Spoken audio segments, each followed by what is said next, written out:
Howdy, folks. Thanks for tuning in. I'm keeping my promise of uploading more frequently with shorter content. Today, I want to cover kind of a new aspect of the game that I'm personally very excited about called CORES.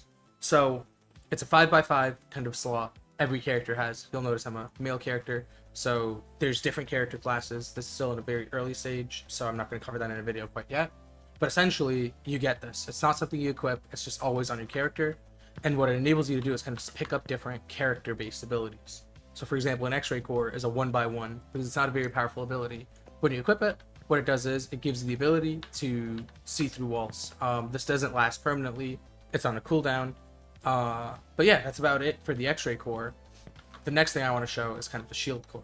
So what the shield core does here is whenever you slide on a fixed cooldown, you get a shield. So while this shield is active, I can't take damage. But essentially, how it's balanced is it has a much longer cooldown than the duration of the shield. So essentially, you use it once, and then it's on a 30-second cooldown before you can use it again by the time it's over. But what's cool about it is I can get multiple shield cores and add them. And it'll take up more of my slots for cores, but it'll enable me to have a shorter cooldown on shield and a longer duration, which means I can leverage that ability more. Yeah, and the last thing I kind of want to show is just non-cooldown based altogether, such as like a double jump core. So I just equipped a double jump core here, and what that does is it just lets me double jump.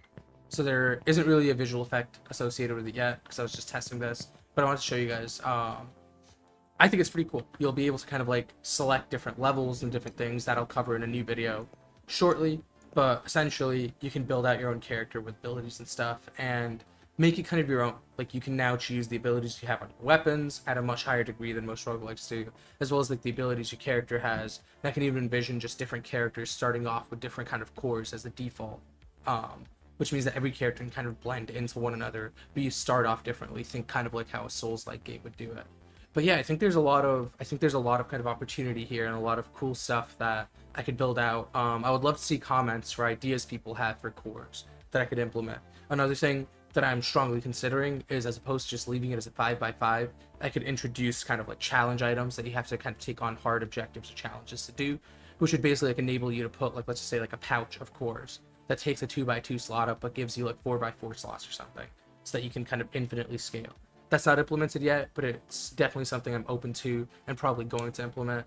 But yeah, that's about it. I'm going to keep this short, kind of as I said in the last video. Thanks for tuning in. Leave any comments that you have or suggestions you have, and I'll see you guys on the next one.